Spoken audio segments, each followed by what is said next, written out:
Le premier conseil que j'ai envie de donner, même si c'est facile à dire évidemment, c'est de prendre ça comme un challenge et non pas comme un coup près qui va vous tomber dessus et voilà une chose horrible. Non, il faut prendre ça comme un challenge et se dire, il n'y a pas de raison que vous n'y arrivez pas. Donc c'est vraiment là, dans la tête aussi que ça se passe. Oui, ça se joue bien sûr, oui. Il y a la chance aussi qui peut intervenir. Vous allez tomber sur un sujet que vous avez travaillé il y a 2 semaines en cours de philo avec le prof. Enfin voilà, il y a plein de choses qui peuvent faire que ça va vraiment bien se passer. Donc là, il reste 3 jours. Alors on relit pas tout n'importe comment, on se concentre sur peut-être les choses sur lesquelles on a encore du mal, parce que finalement, pareil, les jeunes ne s'en rendent pas compte, mais il y a plein de choses qu'ils savent déjà finalement et qui révisent. Mais non, c'est pas la peine. Concentrez-vous sur finalement les choses peut-être que vous maîtrisez un peu moins et sur lesquelles vous pouvez peut-être gagner des points.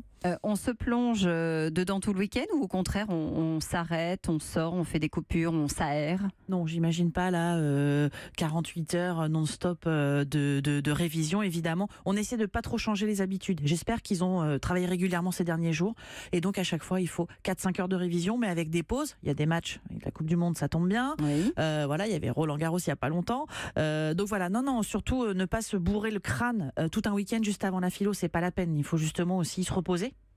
Et si on est en retard, si on a fait des impasses sur certains textes, sur certains auteurs, que fait-on?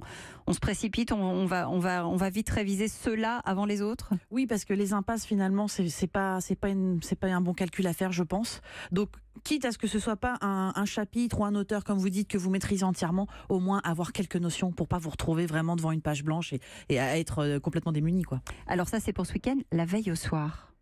Est-ce qu'il y a des choses à faire pour avoir en tête quelques essentiels?